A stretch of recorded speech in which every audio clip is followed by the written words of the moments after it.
This exercise behind me, or literally beside me, is not a measure of strength. Some exercises will never replace the squat. I can do Bulgarian split lunges, maybe a hack squat. But you see this leg press, you can do 1,000 kilos here and not even be able to do 200 kilos on the back squats. It's not a thing of ego, but it's just strength. It's just form, it's perfection, it's skill, and you don't buy that over here.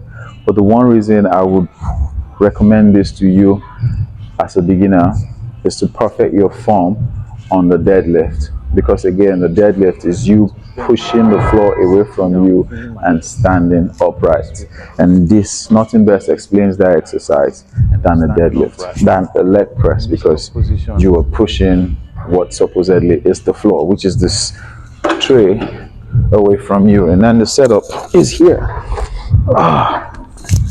The leg press will have an adjustment slot on the back, and it depends. It will vary from machines to machines, but it will allow you option to adjust the backrest, and some machines will not allow you to adjust it at all.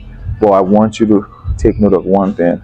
If in the course of following this setup you do feel a pain on your hip or a pain on your knees, abandon that leg press machine and go for like a seated leg press machine. This right here is a lying leg press machine. So there's another option where you're just seated upright and pushing the floor away from you, but that will not functionally seem like the floor, because you can't really go heavy on that. It's a cable machine. But this is a free weight. You can stack weights upon weights and even have your girlfriend and your boyfriends jump on top of it and tell them that you're strong. Meanwhile, you actually cannot squat their body weight on a barbell. No one's going to know. All right, so if you're set, I want you to press your lower back down on the seat and then on the backrest. So it's two things, the seat and the backrest. You're going to get your left foot up. There's always going to be marks and patterns on the leg press. I want you to find one and trace the second line and let your feet get there. So you see a lot of things on Instagram, like you bring your feet low, it hits here, you bring your feet up, it hits here. I want you to unlearn all of those things. They work, but not right now because you're a beginner boy. So press your lower back down and just adjust your legs a little bit higher, somewhere where it feels like it's comfortable.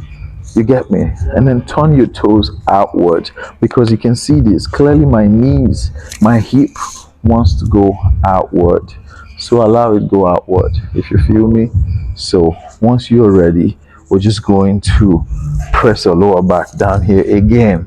The emphasis is pressing your back into the seat and the backrest at the same time, because if you do this wrongly, you will hurt your back, and you will hurt it very well.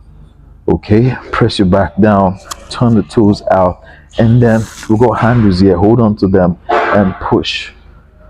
Now the trick here also is like we did on the squat, no full extension. Now you're starting to understand what happens when you extend. What happens when you do extend is your knees could get trapped in here, and if the weight is plenty, a lot of things could go wrong here. So soft knees. If the weight is heavy, it's always going to come down the right way and not the opposite way. You don't want to imagine it, so let's just leave it for those that it happened to. So once we're here, your hand is on the handle. If you come back, it goes back to the safety. So let's find the safety. Hands on the handle, push this away, soft knees, not locked knees. And then it's always going to be by your right hand side or by your left. Ask them, they'll show you. And then we're just going to lift. Sometimes you have to push it out, but in this case, if I lift it up, safety goes, meaning it's going to come down lower than before, and you have to be ready. Just like the squat, the bottom part is the weaker part of the squat, so you have to be strong at the bottom and not be surprised. So if you need a break like you would do on the squat, you rest at the top. Here you rest at the top. Just like the bench press, if you rest on the bottom, there's a high chance you're not coming up unless the weight is really light. So train smart, train wise. Try to do this, practice with lightweight. You can see, keep it moving, and once you're done, you have to fully Extend, don't lock the knee, and then pull back to safety. Once that is, you're good to go. There's always going to be a handle up there to help you come up. Drop your legs, and you're good to go. It's quite easy. If you miss it, I want you to play back the video again. But whatever happens, I want you to keep your lower back on the seat and on the backrest at all times.